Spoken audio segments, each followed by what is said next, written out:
SSD official.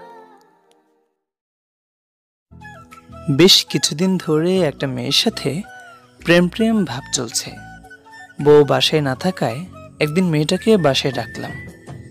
আমি আর মেয়েটি পাশাপাশি বসে আছি। ওর নাম রূপা, দেখতে একদম পরী, কিন্তু এত সহজে পটে যাবে এটা ভাবতে পারিনি। এক কাপ চা বানিয়ে ওর হাতে দিতে যাব এমন সময় কলিং বেলের শব্দে বুক কেঁপে উঠল। এই সময় কে আসতে পারে? স্ত্রী তো অফিসের কাজে কুমিল্লা গিয়েছে। দরজায় গিয়ে লুকিং গ্লাসে তাকিয়ে দেখি ওপাশে সুন্দরী একটা মেয়ে দাঁড়িয়ে। ভালো করে তাকিয়ে দেখি, ওমা, এ যে স্বয়ং আমার স্ত্রী। সর্বনাশ! তাড়াতাড়ি রূপার কাছে এসে বললাম, অবস্থা খারাপ, আমার স্ত্রী হঠাৎ চলে এসেছে। আমার কথা শুনে রূপার চোখ মুখ কালো হয়ে গেল। ও বলল, আপনি না বলেছেন আপনার স্ত্রী সন্ধ্যার আগে আসবে না? এখন তো সকাল 10টা বাজে। আমি নিজেও জানি না ব্যাপারটা। আপনি তাড়াতাড়ি এখান থেকে চলে যান। এবার যদি ধরা পড়ি তাহলে আমার 12টা বাজিয়ে দিবে, সাথে আপনারও 12টা বাজিয়ে ছাড়বে। মেয়েটা আমার কথা শুনে আকাশ থেকে পড়ার মতো হয়ে বলল, মানে কি?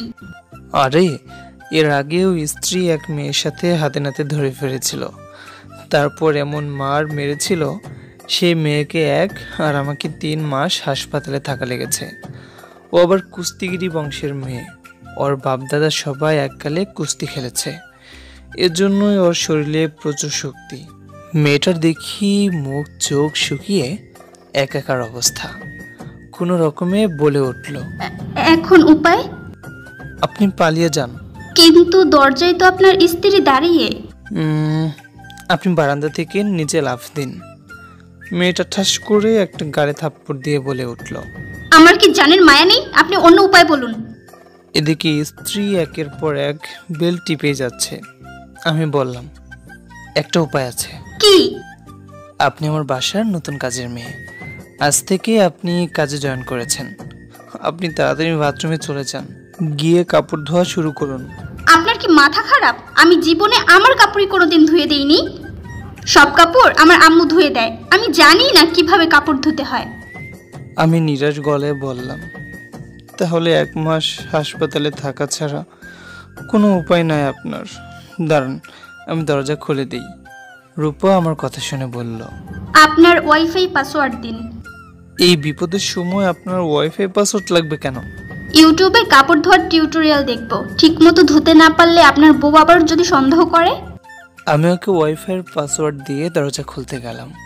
দরজা খুলতেই দেখি স্ত্রী অগ্নিশর্মা হয়ে বলল, দরজা খুলতে এত সময় লাগলো কেন? আমি আমতা আমতা করে বললাম, বাসায় নতুন কাজের বউ রেখেছি, ওকে কাজ বুঝিয়ে দিচ্ছিলাম, তাই দেরি হয়ে গেল। স্ত্রী ঘরে ঢুকে সোজা বাথরুমের দিকে এগিয়ে গেল। রূপাকে দেখে বলল, ওর চেহারা দেখে তো কাজের বুয়ার মতো লাগে না?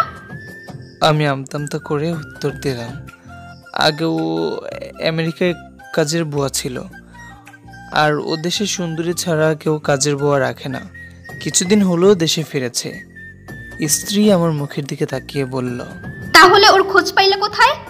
আমি সোজা সাপটা বলে দিলাম, অনলাইনে kajerboa.com খোঁজ পেয়েছি।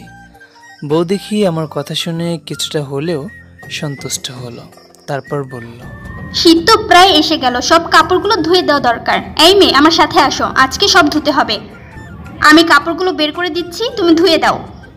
স্ত্রী দেখি আমার ওর যত কাপড় আছে সব বের করে রূপার হাতে তুলে দিল, সাথে দরজা জানালার কাপড় ও বিছানার চাদর আর কাঁথাও দেখতে পেলাম। রূপা দেখি আমার চোখের দিকে আগুন দৃষ্টিতে তাকিয়ে আছে। আমি মাথা নিচু করে আমার রুমে চলে এলাম। সন্ধ্যায় ক্লান্ত হয়ে রূপা চলে যাওয়ার সময় দেখলাম স্ত্রী বড় বড় গলায় বলল, কালকে সকাল সকাল চলে আসবেন। রূপা আর পরের দিন আসেনি। কেনই বা আসবে? ওর শিক্ষা হয়ে গেছে বিবাহিত ছেলের সাথে প্রেম করার।